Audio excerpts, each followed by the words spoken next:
नमस्कार. आपणा सर्वांनाच माहिती आहे की श्रीरामांना मर्यादा पुरुषोत्तम राम म्हणतात. मर्यादा म्हणजे नीती, नियम, मूल्य. पुरुषोत्तम म्हणजे उत्तमातील उत्तम पुरुष. परंतु श्रीरामांना असे का म्हणत असतील? श्रीरामांचा राम ते श्रीराम हा प्रवास काही सोपा नव्हता. तो सार्थ केला तो म्हणजे त्यांच्यात असलेल्या त्या 14 गुणांनी. पहिला गुण म्हणजे मातृपितृभक्त. श्रीरामांनी कधीही आपल्या माता व पित्याची अवज्ञा केली नाही. एवढेच काय तर आपल्या पित्याला दिलेल्या वचनावरून त्यांनी 14 वर्षांचा वनवास स्वीकारला. दुसरा, धैर्यवान. श्रीरामांनी वयाच्या केवळ 14व्या वर्षी ऋषी विश्वामित्रांसोबत वनात जाऊन अनेक राक्षसांना यमसदनी पाठवले व यज्ञ सफल केला. तिसरा, साहस. श्रीरामांनी रावणासारख्या बलाढ्य योद्धाला कोणत्याही मोठ्या राज्याची मदत न घेता केवळ वानरसेनेच्या मदतीने परिपत्य केले. चौथा गुण, न्यायप्रियता. राज्यातील केवळ एका परिटाने केलेल्या संशयावरून झालेल्या लोकअपवादामुळे श्रीरामांनी सीतामातेचा त्याग केला. पाचवा गुण, चारित्र्यवान. शूर्पणखेने जेव्हा विवाहाचा प्रस्ताव श्रीरामांसमोर ठेवला तेव्हा तो विनम्रपणे नाकारत श्रीरामांनी आपले एकपत्नी व्रत तिला सांगितले.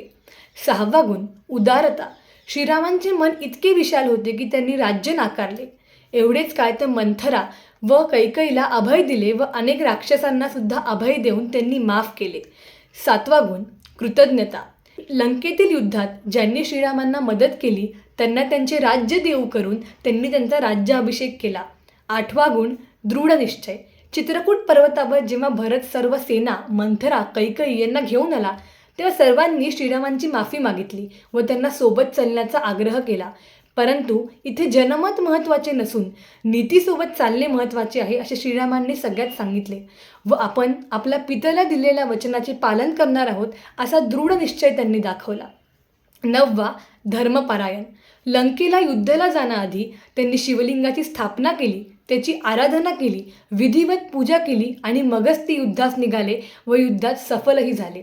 10वा गुण म्हणजे सत्यवचने. रघुकुल रीत सदा चली आई, प्राण जाय पर वचन न जाय. आणि याचप्रमाणे ते वागले व त्यांनी आयुष्यभर सत्याची कास कधीही सोडली नाही. 11वा गुण म्हणजे सहनशीलता. आपल्या धर्मपत्नीचे अपहरण होऊन सुद्धा आधी त्यांनी अंगद, हनुमान यांना लंकेला शिष्टाचारीसाठी पाठवले. जेव्हा शिष्टाचारी असफल ठरली तेव्हाच त्यांनी युद्धाला सुरुवात केली व लंकेवर आक्रमण केले. 12वा गुण म्हणजे मानवतावादी. त्यांनी समाजातील दुर्लक्षित, वंचित अशा अनेक घटकांना एकत्र करून त्यांच्यात आत्मविश्वास जागृत केला व त्यांना युद्धात समाविष्ट करून घेतले. 13वा गुण म्हणजे युद्धकुशलता. त्यांनी नल, नील यांच्यातील कुशल अभियंत्याला ओळखले व त्यांना सेतू बांधून घेण्यात समाविष्ट करून घेतले. एवढेच नाही तर विभीषणाला लंकेतील व लंकेच्या सैन्यातील बारीक सारीक गोष्टी ठाऊक असतील हे त्यांनी हेरले व याचा त्यांनी युद्धात उपयोग करून घेतला. आणि 14वा गुण म्हणजे विनम्रता. एवढे सगळे गुण श्रीरामांमध्ये असून सुद्धा ते विनम्र राहिले. श्रीरामांनी जेव्हा समुद्राला रस्ता मागितला तेव्हा समुद्राने 2 दिवस त्यांना मार्ग दिला नाही, परंतु त्यांनी समुद्रावर राग न करता त्यावर सेतू बांधला आणि असंच आयुष्यभर श्रीरामांनी नीती आणि मूल्यांचे पालन केले. 14 वर्षांच्या वनवासात सुद्धा त्यांनी कधीही मर्यादा ओलांडली नाही आणि म्हणूनच आपण त्यांना मर्यादा पुरुषोत्तम प्रभू श्रीराम म्हणतो. धन्यवाद.